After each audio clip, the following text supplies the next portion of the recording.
Entonces, es un conjunto de etapas y actos jurídico-procesales vinculados entre sí. Cuando se dice que son actos jurídicos procesales vinculados entre sí, porque el proceso penal precisamente es o está estructurado por situaciones como las que señalamos ahí. Actos jurídico-procesales. Por ejemplo, si vamos a presentar una denuncia por la comisión de un hecho delictivo, la vamos a presentar al Ministerio Público, para que el Ministerio Público proceda a iniciar la investigación y la persecución penal. Ahí encontramos, digamos, ya un acto procesal que nos permite prácticamente pensar que a través de esa denuncia que la víctima plantea, o no necesariamente la víctima, sino otra persona plantea la misma, pues la finalidad es que el Ministerio Público inicie la investigación. Y esa investigación va concatenada o vinculada con otros actos, como por ejemplo, al iniciar la investigación, el Ministerio Público tendrá que recolectar una serie de evidencias, una serie de indicios para determinar la existencia del delito, para determinar la presumible participación, responsabilidad del imputado en el hecho delictivo. Y luego dice, tiene por objeto regular el procesamiento penal de una persona a quien se le atribuye la comisión de un delito o falta. Decía al inicio que no podemos investigar y juzgar a una persona a quien se le señala de haber cometido un delito o una falta con procedimientos no establecidos en la ley. Ello implicaría una arbitrariedad, implicaría una transgresión constitucional y legal. Y precisamente para ello es que el organismo legislativo creó el cuerpo normativo que contiene o básicamente lo que es el Código Procesal Penal.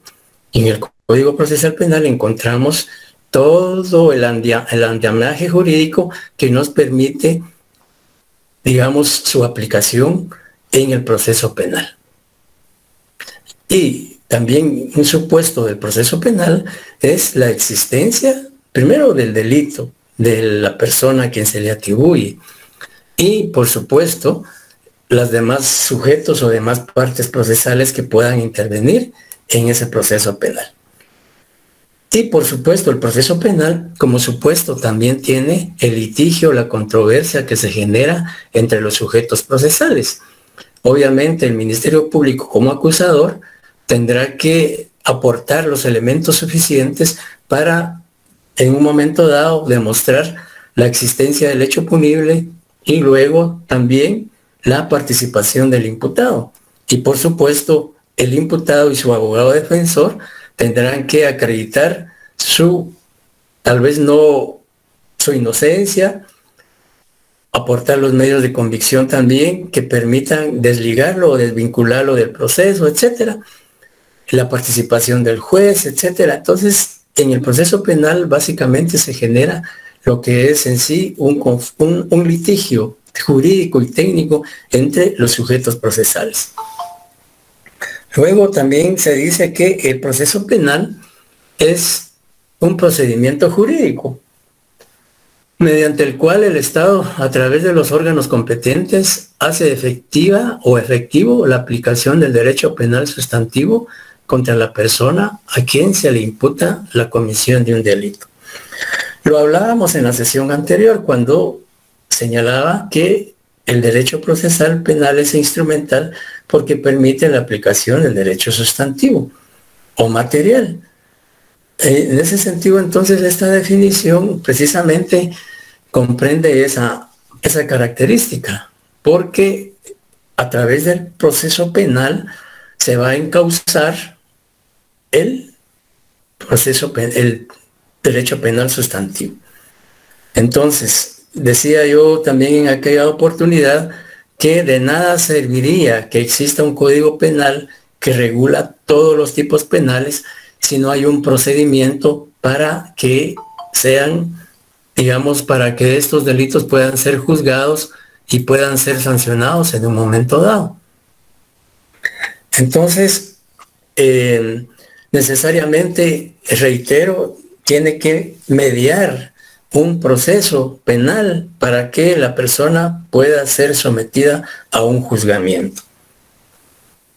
Luego encontramos, aparte de la definición, no sé si habrá alguna duda o pregunta hasta el momento en relación a estos dos aspectos que hemos señalado.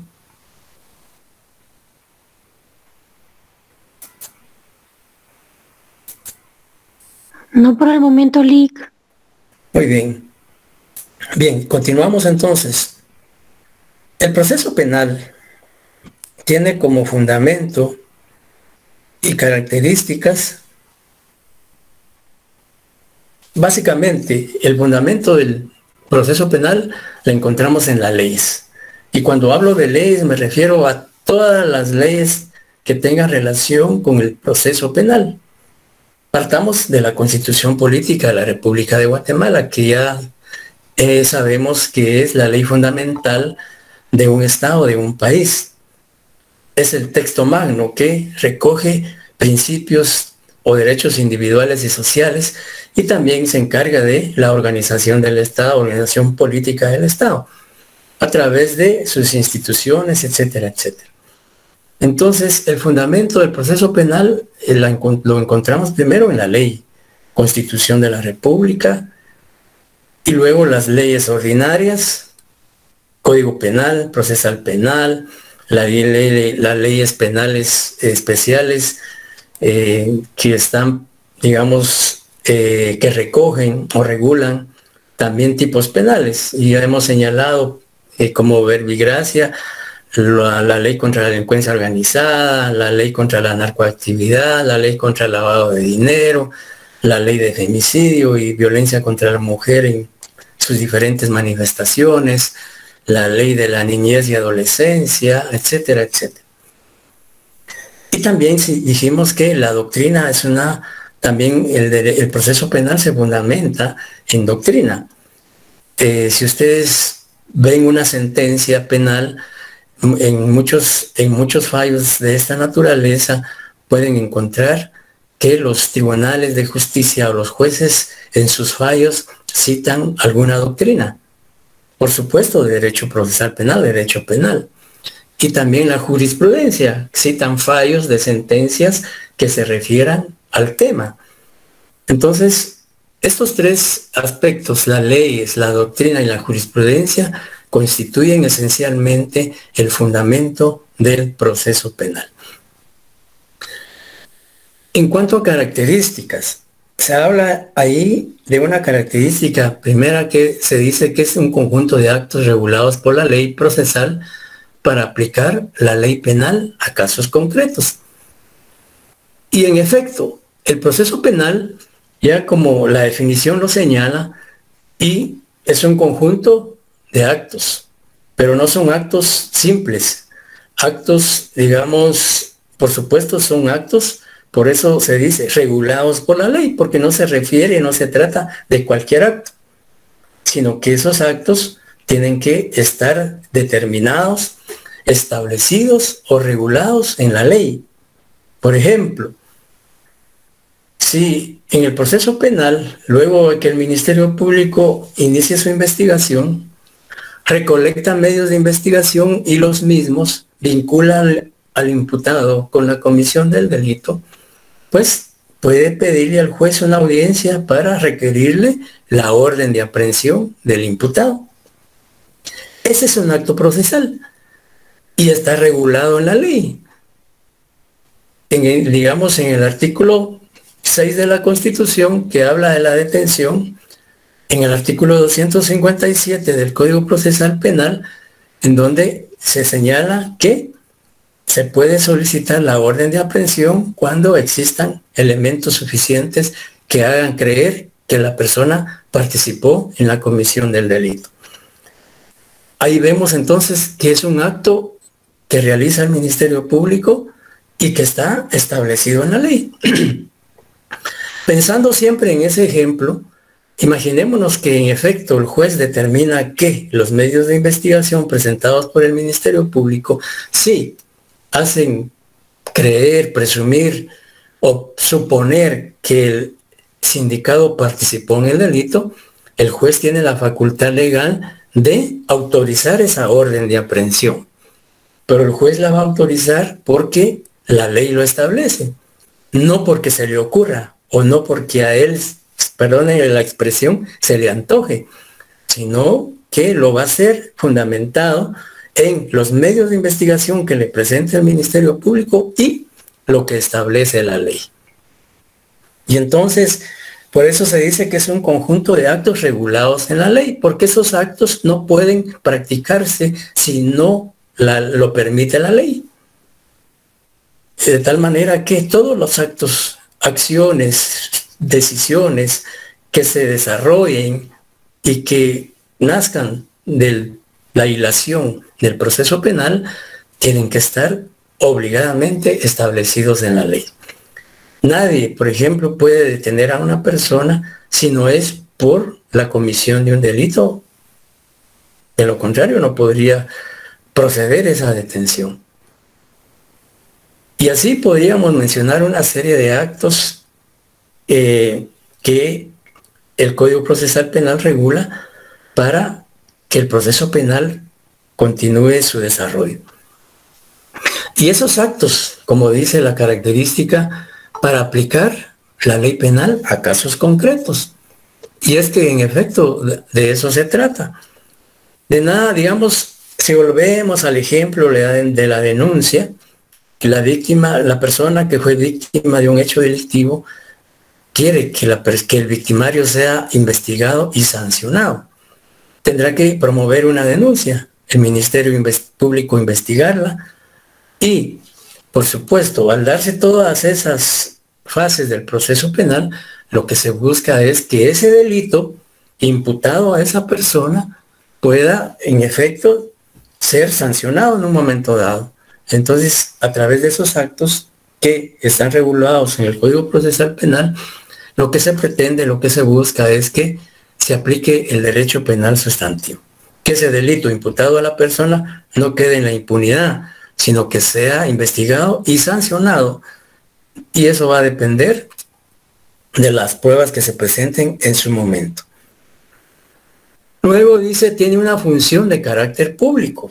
Y en efecto, el proceso penal, ¿por qué creen ustedes que el proceso penal tiene un carácter público?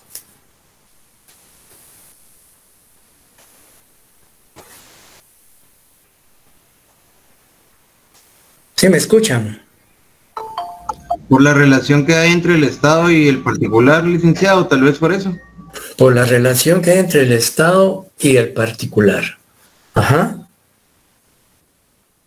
Sí, en efecto, es una de las razones por las cuales se puede decir que existe, digamos, el proceso penal tiene una función de carácter público. Y es que tiene una función de carácter público porque el Estado, a través de los órganos competentes, trata de no solo proteger los derechos individuales de los ciudadanos, de la persona, sino también, al ser violentados, transgredidos estos derechos, el Estado entra en acción a través de las instituciones establecidas para ese fin. Por ejemplo, volvemos al ejemplo, una persona es víctima de un hecho delictivo, presenta una denuncia. Ya, ahí hay un interés particular afectado. ¿Por qué? La persona fue víctima de un delito. Y ese delito, ¿cómo va a ser investigado? A través de una institución constitucionalmente establecida para ello, Ministerio Público para investigar. Y luego, para juzgar ese delito o juzgar a la persona y en su momento dado aplicarle la sanción correspondiente, ya interviene el organismo judicial a través de los diferentes juzgados penales o tribunales penales para no solo desarrollar el proceso penal, sino en su momento sancionarlo. Entonces ahí encontramos esa relación de carácter público, porque hay intervención del Estado para proteger, para tutelar, para resguardar los derechos de las víctimas en un proceso penal. Y también se dice, sí, dígame. En este caso de la publicidad pueden haber ciertas excepciones según el artículo 356 del Código Procesal Penal, ¿verdad? Que hable del debate, que el debate es a puerta cerrada. Sí, puede ser parcial o totalmente privado, ¿verdad? ¿Perdón? Que puede ser parcialmente o totalmente a puertas cerradas. Así es, el Código Procesal Penal, la regla, vamos a tal vez aquí hacer un paréntesis. La regla general en el juicio oral y público es, por eso se llama juicio oral y público, porque ahí prácticamente se aplica el principio de publicidad. Y la publicidad implica que el juicio es accesible a todo ciudadano, sin limitaciones. Sin embargo, el Código Procesal Penal, en el artículo que usted señala, hace una excepción al principio de publicidad y dice que en ciertos casos el debate puede ser total o parcialmente a puerta cerrada y establece ahí los casos en los cuales se puede acudir a esa norma. Cuando, por ejemplo, se esté juzgando a un menor o menor de edad y se ponga, digamos, en riesgo o se exponga al público su reputación, su dignidad, o cuando se está discutiendo un secreto de Estado, etcétera, etcétera. Entonces, el debate en efecto puede ser parcialmente o totalmente a puerta cerrada, siempre y cuando se den las condiciones que el mismo Código Procesal establece. Bien, esa, digamos, es un paréntesis dada la pregunta de la compañera. Y entonces señalábamos que la característica del proceso penal también es que existan los presupuestos procesales indispensables en todo proceso penal. ¿A qué se refiere esa característica? ¿Qué creen ustedes? ¿A qué se refiere esa característica de existencia de los presupuestos procesales indispensables en todo proceso penal?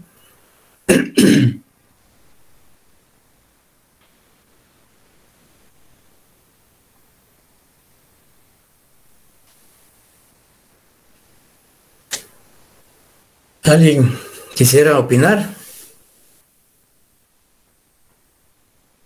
¿Podría repetir la pregunta, licenciado? No lo escuché bien. Sí, decía que viendo no sé si están viendo la presentación, si se mira, ¿va? La verdad yo no la puedo ver, pero creo que es problema de mi teléfono. Yo sí la miro, fundamentos y características. Bueno, sí, la tercera característica del proceso penal dice existencia de los presupuestos procesales indispensables en todo proceso penal. Sí, en otros términos, ¿qué se necesita procesalmente hablando para que exista el proceso penal? Pues la comisión de un delito, que la persona sea capaz o que sea imputable. Sí, sí, en efecto, ese es un presupuesto, que haya un delito, porque si no hay delito no puede haber proceso penal. ¿Qué más? Que encaje también. ¿Perdón? Que necesita que encaje, que necesita, que se tipifique en el delito, o sea, que cumpla con las características que dice el delito para que haya proceso.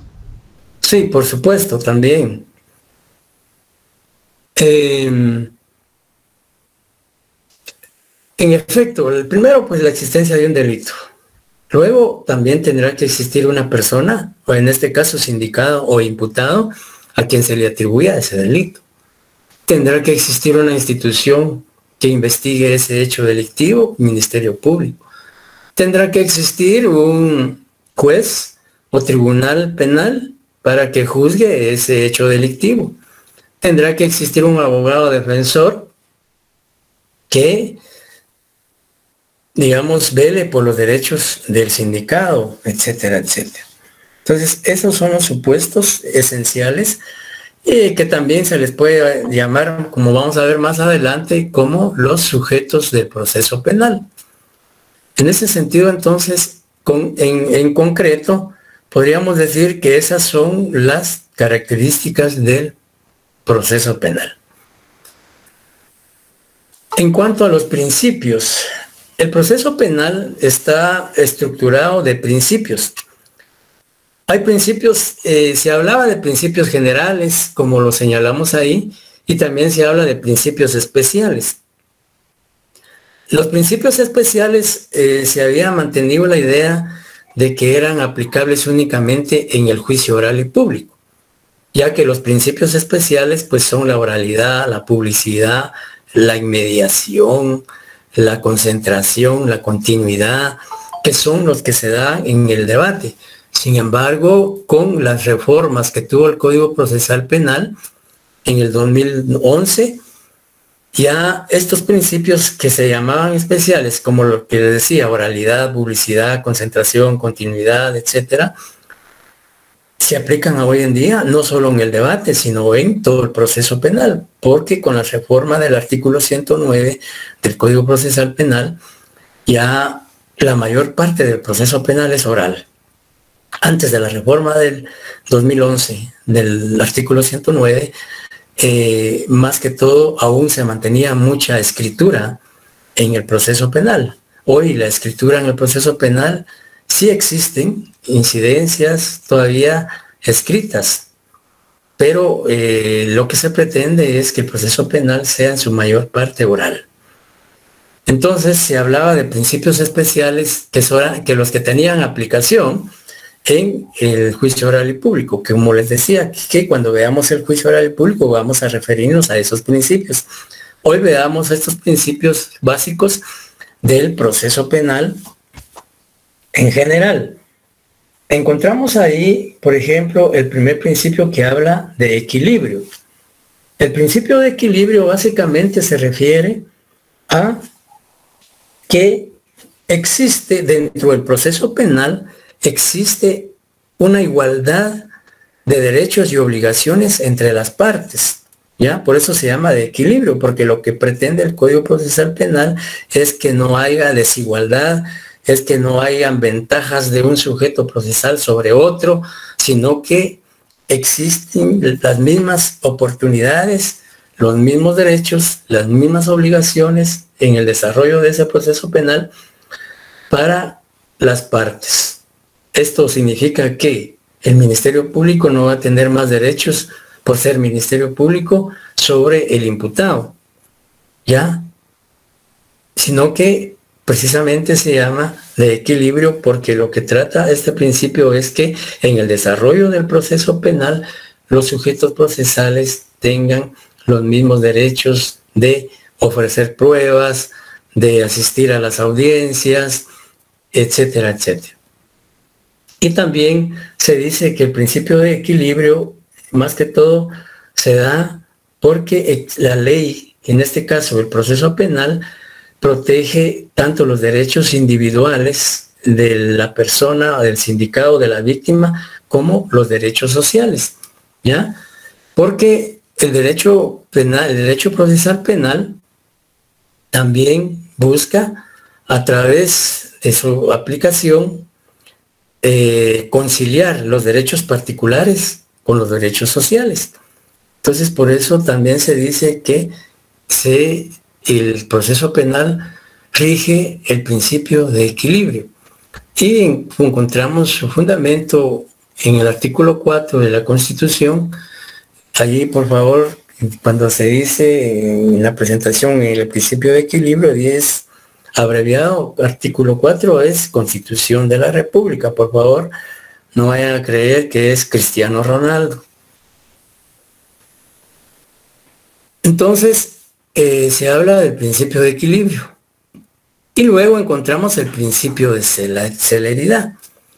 ¿Qué implica el principio de celeridad? Pues el principio de celeridad lo que significa es que dentro del desarrollo, en el desarrollo del proceso penal, todas las diligencias, todas las actuaciones, todos los actos de los sujetos procesales debe ser lo más inmediato, lo más rápido posible.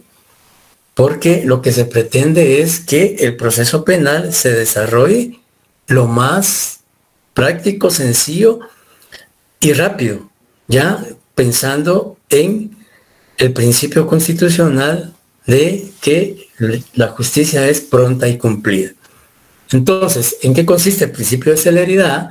Pues el principio de celeridad implica que en el desarrollo del proceso penal todas las diligencias, todos los actos o actuaciones deben de realizarse de la manera más inmediata, de la manera más pronta.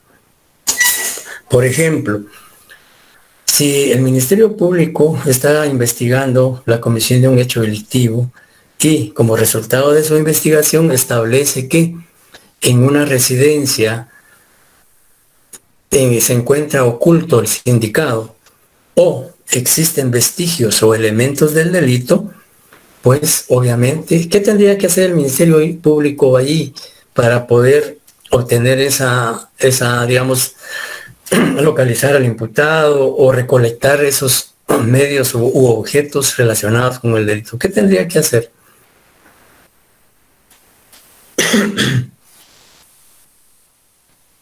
Pregunto. Podría ser un allanamiento promovida por un juez. Exacto, efectivamente, esa diligencia tendría que hacer. Entonces, pero tendría que solicitarle al juez un registro o un allanamiento, como comúnmente se llama. Pero ese allanamiento, el juez lo debe, primero el Ministerio Público tiene que agilizar ese allanamiento, es decir, hacerlo en el momento oportuno, no tardíamente. Recordemos que en materia de investigación, muchas veces el peligro está en el retardo, en la demora con que se practiquen las diligencias. Entonces, el principio de celeridad lo que implica es que esas diligencias se hagan lo más pronto, lo más rápido, para lograr los resultados que el proceso penal desea. En este caso, el ejemplo que hacía el compañero, un allanamiento, ese allanamiento el Ministerio Público lo tiene que pedir lo más rápido, lo más pronto posible. Y el juez resolverlo y autorizarlo también de la manera más rápida, a efecto de que ese allanamiento se practique y se pueda obtener el resultado que conlleva esa diligencia. Pero sí, el Ministerio Público, al tener conocimiento de que ahí está el imputado, al mes, a los 15 días, pide el allanamiento, lo más probable es que cuando se practique ya no esté el imputado.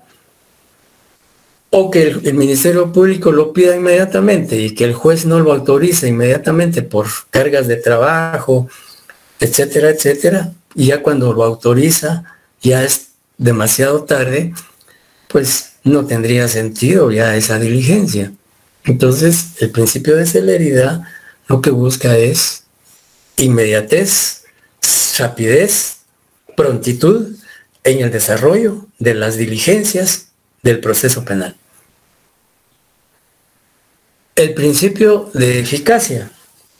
El principio de eficacia básicamente se refiere a que el sistema de justicia penal básicamente sea realmente eficaz.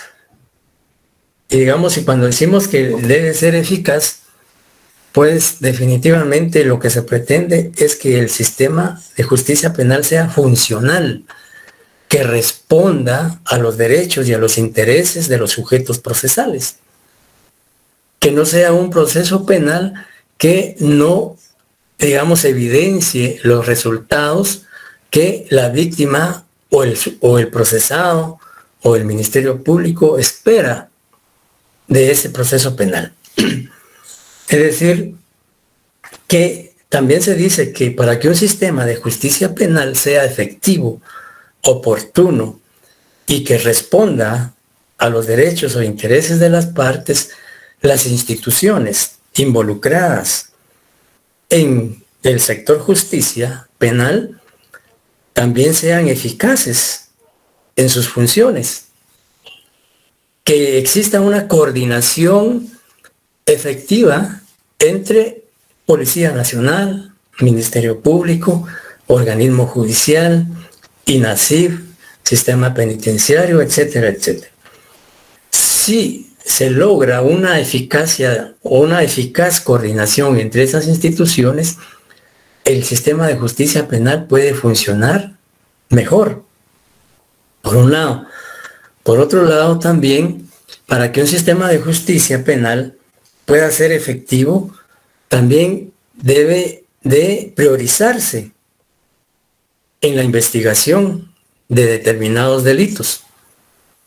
Por ejemplo, no se le va a dar la misma importancia o el mismo tratamiento procesal a un delito de asesinato con el robo de una bicicleta, por ejemplo.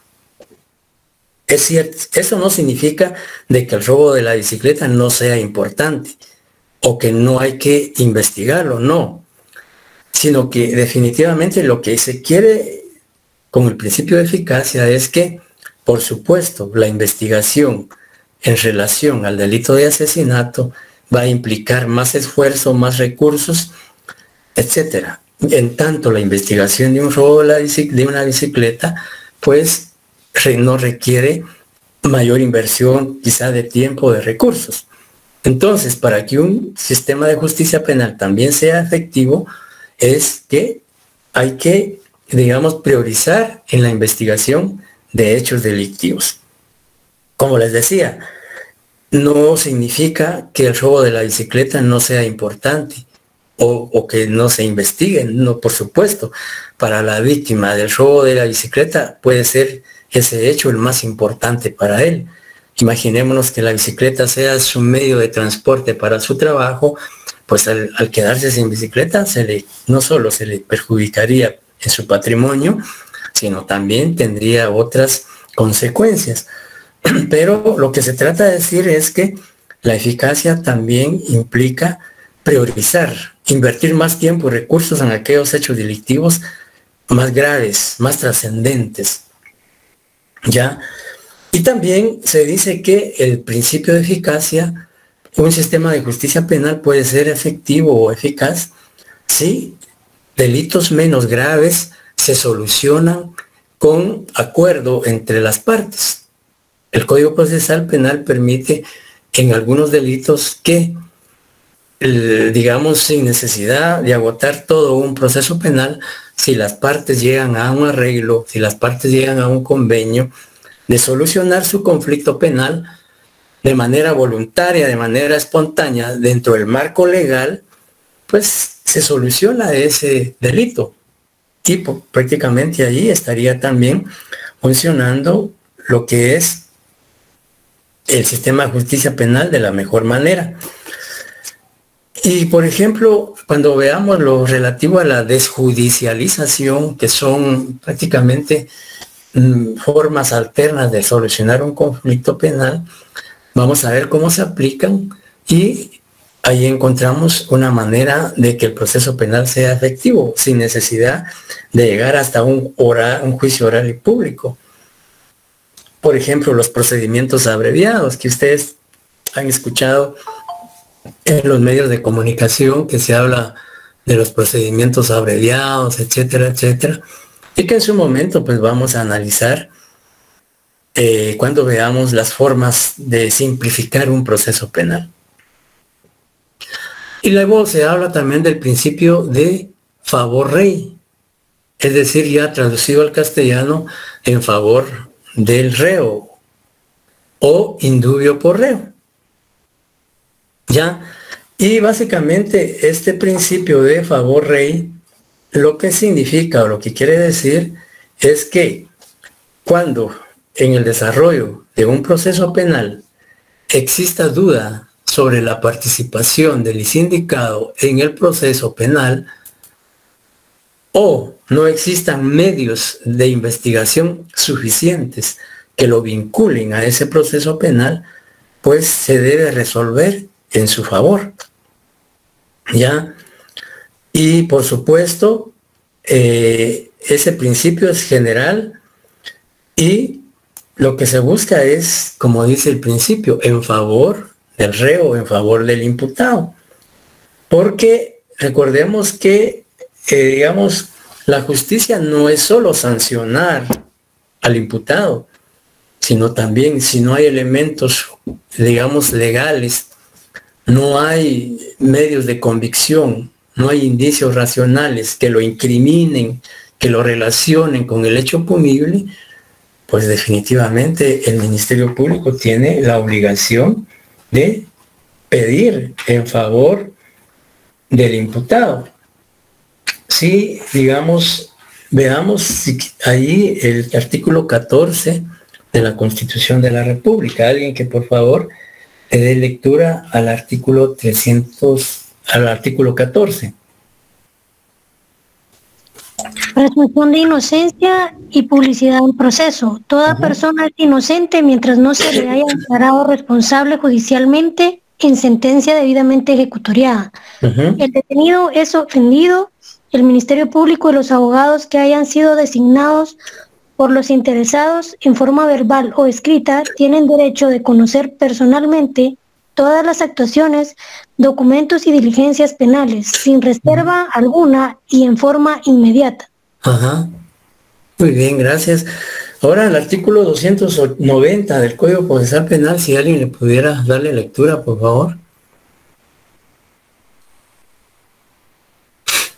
Extensión de la investigación. Es obligación del Ministerio Público extender la investigación, no solo a las circunstancias de cargo, sino también a las que sirvan para descargo, cuidando de procurar con urgencia los elementos de prueba cuya pérdida es de temer.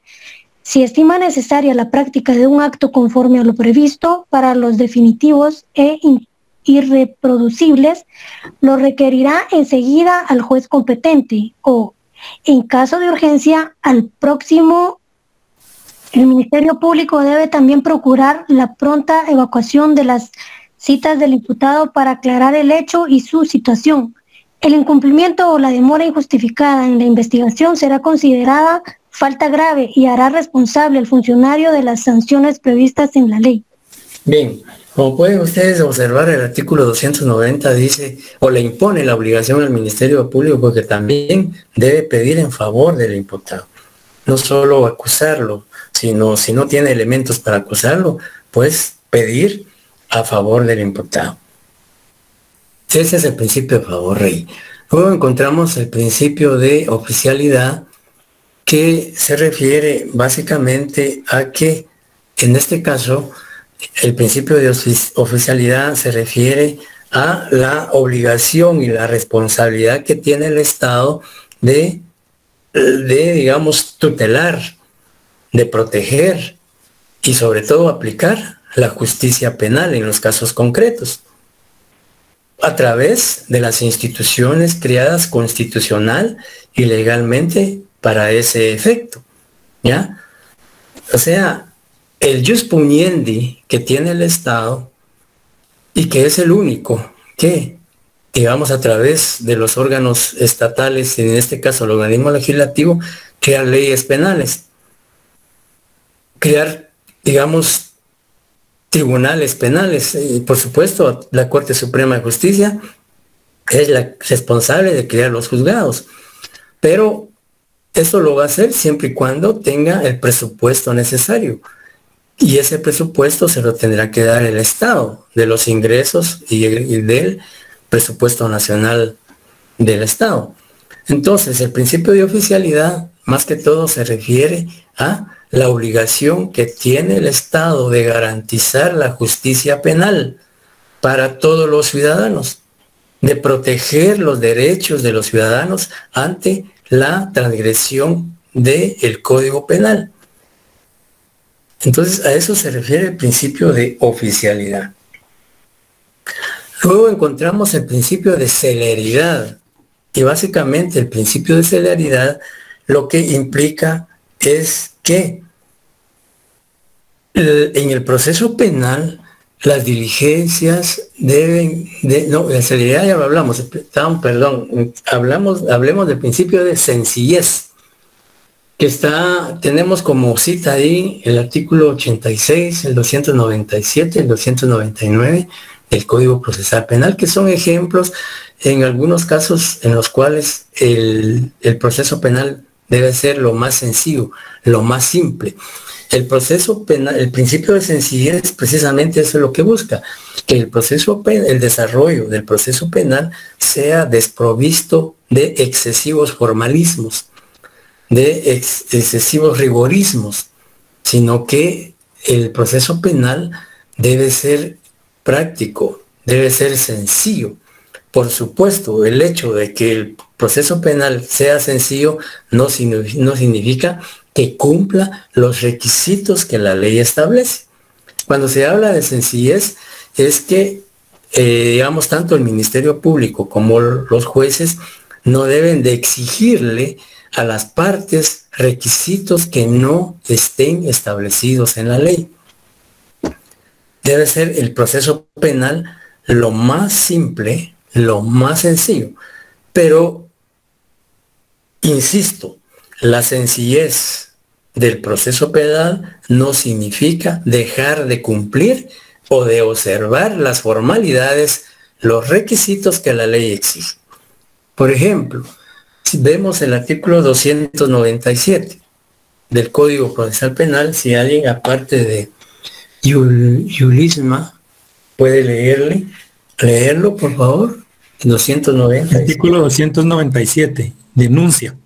Cualquier persona deberá comunicar por escrito u oralmente a la policía, al Ministerio Público o al tribunal el conocimiento que tuviere acerca de la comisión de un delito de acción pública. El denunciante deberá ser identificado. Igualmente, se procederá a recibir la instancia, denuncia o autorización en los casos de los delitos que así lo requieran. Gracias. Ahora el 299, por favor.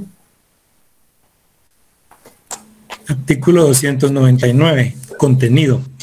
La denuncia contendrá, en lo posible, el relato circunstanciado del hecho, con indicación de los partícipes, agraviados y testigos, elementos de prueba y antecedentes o consecuencias conocidos. Gracias. Como ustedes pueden ver, la denuncia no requiere mayor formalidad. Es decir, presentar una, hoy en día, pues se presentan verbalmente y también por escrito. El artículo 297 lo establece.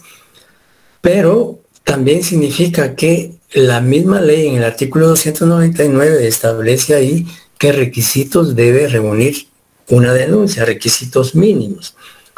Entonces, como pueden ver ustedes, la denuncia es sencilla, pero también implica tener algunos requisitos. De manera que el proceso penal lo que busca es eso. Luego se habla del principio de favor libertatis, es decir, en favor de la libertad. Se refiere, más que todo, el principio de favor libertatis, en que, más que todo, en el proceso penal debe de prevalecer, o la regla general debe ser la libertad del sindicado, ¿ya? Es decir, que la prisión preventiva en contra del imputado debe ser la excepción, ¿ya? Sobre todo el Código Procesal Penal establece en el artículo 264 qué delitos son los que no tienen, digamos, medidas sustitutivas, sino que si vemos el artículo 264 del Código Procesal Penal, vamos a establecer que son pocos los delitos en los cuales la ley prohíbe la libertad, otorgarle la libertad a una persona. Pero la mayor parte de delitos, digamos, de acuerdo al artículo 264, pues gozan de libertad. Y otras leyes, y algunas leyes especiales penales que también establecen prohibición de otorgar medidas sustitutivas. Pero el principio de favor libertatis significa, o quiere decir que en el proceso penal la prisión preventiva debe ser la excepción y la regla general es que sea la libertad del imputado. En otras palabras, el principio de favor libertatis implica que la aplicación de la prisión preventiva debe ser en casos extremadamente necesarios, ¿ya? Y que durante la investigación, si el delito imputado al sindicado es factible aplicar una medida sustitutiva para que él esté en libertad en tanto se desarrolla el proceso penal, pues los jueces deben autorizar la aplicación de esas medidas sustitutivas. Es decir, a cambio de prisión, otorgar medidas sustitutivas para que el imputado goce de libertad en tanto continúa el proceso o la investigación. Es decir, que la libertad se debe restringir lo menos posible en el proceso penal y solo debe limitarse en aquellos casos en los que expresamente la ley así lo establece. Por eso es el principio de favor libertatis. Y luego encontramos también el principio de concordia. Y el principio de concordia tiene como finalidad básicamente extinguir la acción penal y evitar la persecución penal en los delitos en que las partes concilien o lleguen a un acuerdo. Por eso se llama de concordia, porque hay una conciliación espontánea, voluntaria, entre víctima e imputado, o entre víctima y victimario. Entonces el principio de eficacia decía, lo que busca es evitar un proceso penal innecesariamente. Y en delitos en los cuales la ley permita que las partes puedan llegar a un arreglo, a un convenio. ¿Ya? Un ejemplo tan simple podría ser en los delitos culposos por hechos de tránsito. Imaginémonos que el conductor de un vehículo imprudentemente, por imprudencia, impericia o por negligencia, atropella a una persona y le causa lesiones. Y es procesado por el delito de lesiones culposas. Sin embargo, sí, tanto el sindicado como la víctima llegan a un arreglo y el sindicado le dice, mire, disculpe, yo fui imprudente, no me percaté que usted venía y pasé en semáforo rojo y lo atropellé. Pero no se preocupe, yo le voy a pagar sus curaciones, le voy a pagar el tiempo que usted deje de trabajar, le voy a dar esto y aquello, etcétera. Y el victimario dice, bueno, acepta.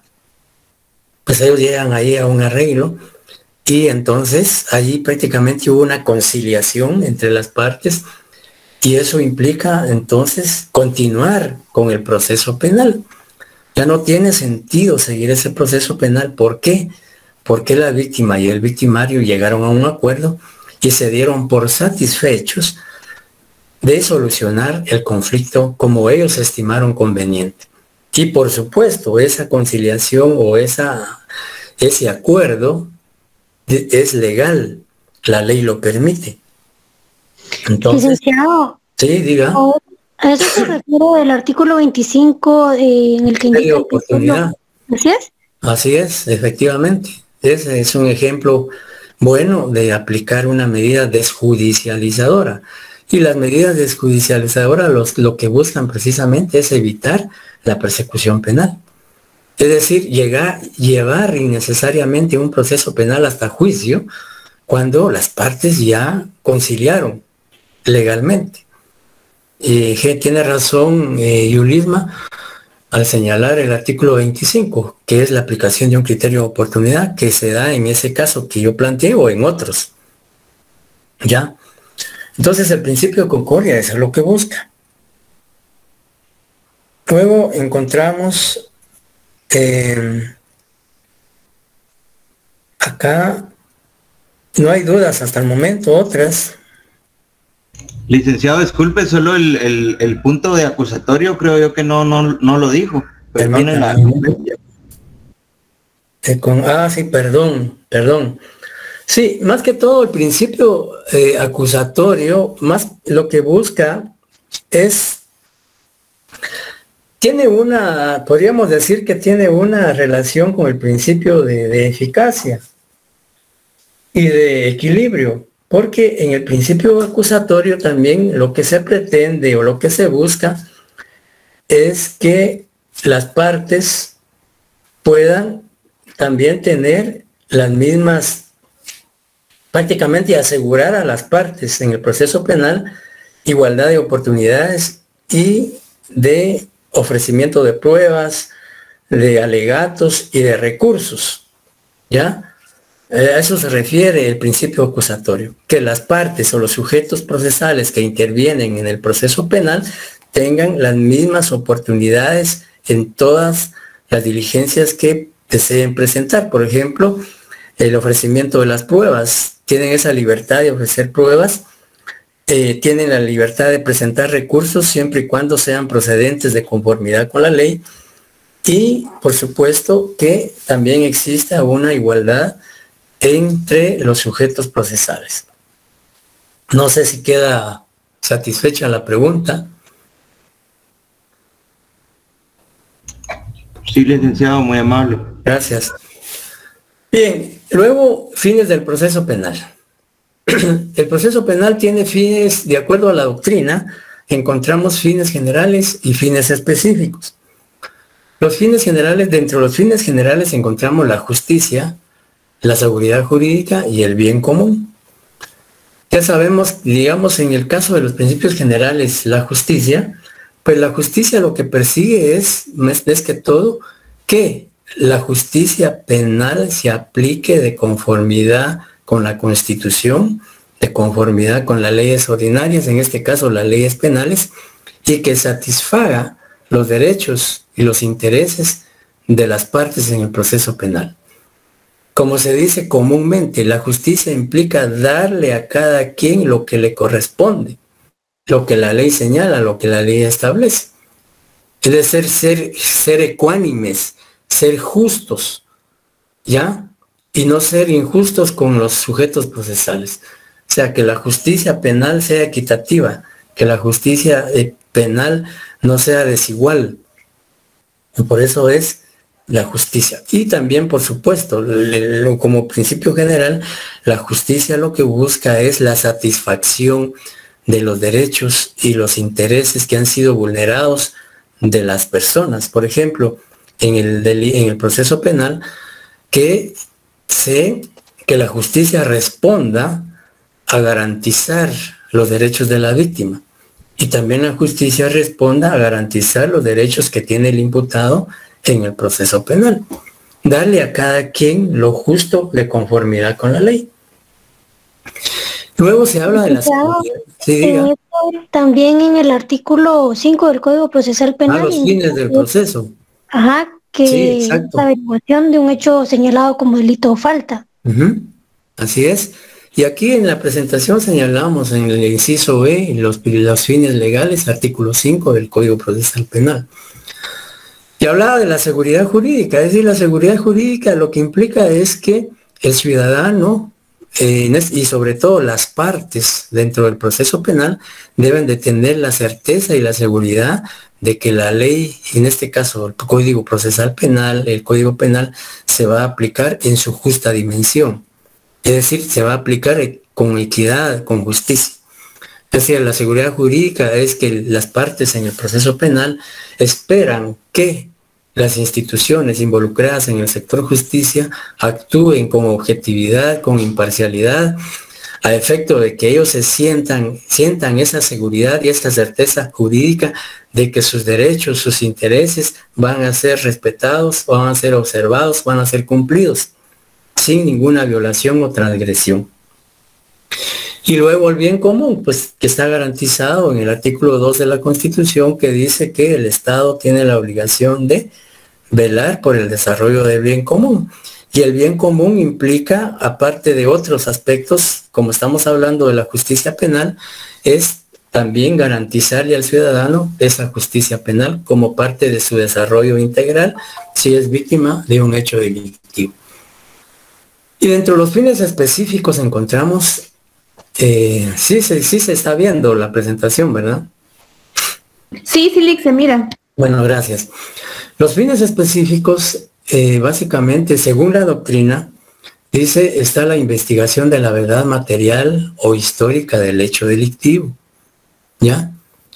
Y la investigación de la verdad material o histórica básicamente consiste en, digamos, en este caso, el Ministerio Público, que es el ente responsable de la investigación y de la persecución penal de delitos de acción pública, pues su función va a ser determinar digamos, todos los acontecimientos que se generaron en la comisión de ese hecho delictivo. Por eso dice la verdad material o histórica. Es decir, que el Ministerio Público como función tendrá que no solo determinar la existencia del delito, sino todos los factores que pudieron, digamos, darse en la comisión de ese hecho delictivo. Y luego también se habla, dice individualización de la personalidad del justiciable. Cuando se habla de justiciable se refiere al sindicado, al imputado. Individualización de la personalidad del justiciable, es decir, también tiene que determinarse, digamos, cuando se habla de personalidad del imputado, pues tendrá que también que analizarse su entorno social, tendrá que determinarse las razones por las cuales él cometió el hecho delictivo, qué otros factores internos o externos pudieron influir para que él tomara la decisión de vulnerar la ley penal cometiendo un hecho punible. Y finalmente ya vienen los fines del proceso penal al que hacía referencia la compañera en el artículo 5 del Código Procesal Penal. ¿Cuáles son los fines del proceso penal de acuerdo al Código Procesal Penal en su artículo 5? Si el IBET podría leernos el artículo 5 del Código Procesal Penal.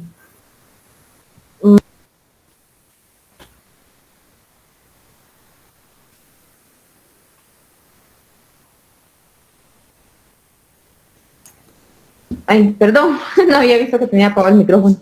Fines del proceso. El proceso penal tiene por objeto la averiguación de un hecho señalado como delito o falta y de las circunstancias en que pudo ser cometido. El establecimiento de la posible participación del sindicado, el pronunciamiento de la sentencia respectiva y la ejecución de la misma. La víctima o el agraviado y el imputado como sujetos procesales tienen derecho a la tutela judicial efectiva. El procedimiento, por aplicación del principio del debido proceso, debe responder a las legítimas pretensiones de ambos. Ese es el 5. Gracias, muy amable. Bueno. Pues ahí en el artículo 5 del Código Procesal Penal claramente se establecen los supuestos ya de los fines del proceso penal desde el punto de vista del código. Y el artículo 5 dice, ¿cuál sería el primer supuesto? Dice, tiene por objeto la averiguación de un hecho señalado como delito o falta.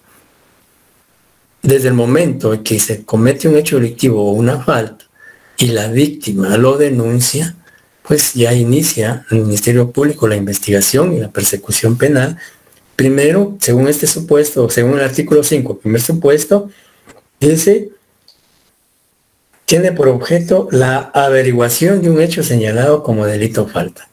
Con la denuncia se inicia la investigación, denuncia o querella, conocimiento de oficio, etc. Luego dice el segundo supuesto, las circunstancias en que pudo ser cometido. O sea, lo que hablábamos,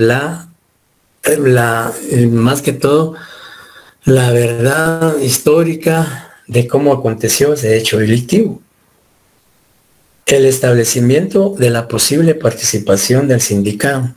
¿Qué persona pudo haber incurrido en la comisión de ese hecho? El pronunciamiento de la sentencia respectiva, siempre y ya después de todo el debido proceso, si se llega hasta juicio oral y público, pues tendrá que emitirse la sentencia, sea absolutoria o sea condenatoria. Y la ejecución de la misma, es decir, que una vez dictada la sentencia y si es condenado el acusado y se le imponen 20 años, por ejemplo, por delito de asesinato, pues tendrá que cumplir la pena en el centro de detención que designe el juez de ejecución. Y ahí prácticamente él estaría cumpliendo la pena, pues ya se está ejecutando la misma. Concretamente entonces en el 5 del Código Procesal Penal encontramos los fines de acuerdo a la ley del proceso penal. Y pues Prácticamente con esto estamos agotando. Antes de agotar el tema, pues señalamos aquí solo vamos a mencionar las etapas del proceso penal guatemalteco. Es decir, cuántas fases tiene el proceso penal actual en nuestro país. Y en ese sentido, el proceso penal vigente está estructurado de 5 fases, 5 etapas. El primero, solo las vamos a mencionar porque cuando veamos cada una de ellas vamos a explicar con profundidad, con detenimiento, todos los matices de cada uno o de cada una de estas fases. Hoy solo las vamos a clasificar para que ustedes tengan ya la idea de cuántas etapas tiene el proceso penal vigente. Encontramos en primer lugar el procedimiento preparatorio, o sea, la investigación que hace el Ministerio Público. Está regulado del artículo 309 al 331. Luego encontramos el procedimiento intermedio regulado en el artículo 332 al 345. El juicio oral y público de debate en el artículo 348 al 397. La cuarta fase es de impugnaciones, que se refiere a los recursos que las partes pueden interponer contra las decisiones judiciales, que también abordaremos en su momento, y que está normado en el artículo 398 al 463.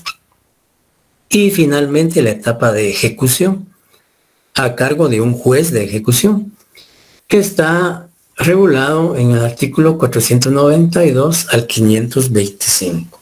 Esas son las 5 fases del proceso. Y con eso pues concluimos nuestro tema de hoy. Agradecido por su atención, y si hubiese alguna pregunta o comentario, reclamo o reproche, pues con mucho gusto lo respondemos.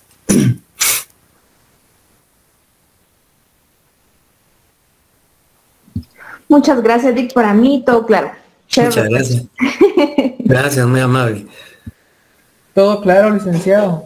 Bueno, muchas gracias. Muy buenas noches. Buenas noches, nos vemos el día jueves, primero Dios. Esperemos que no haya interrupciones, porque si no nos vamos atrasando. Licenciado, disculpe, con el problema del ingreso a la clase. Pues vamos a hablarlo mañana con los encargados y ojalá que podamos solucionarlo, que el día jueves ya no tengamos este problema para el resto de compañeros. Muchas gracias, licenciado. Yo voy a hablar mañana, primero con los encargados de informática de la facultad, con el ingeniero y con la comisión para determinar qué realmente está pasando, porque al final es un grave perjuicio para los compañeros que no puedan conectarse. ¿Manda?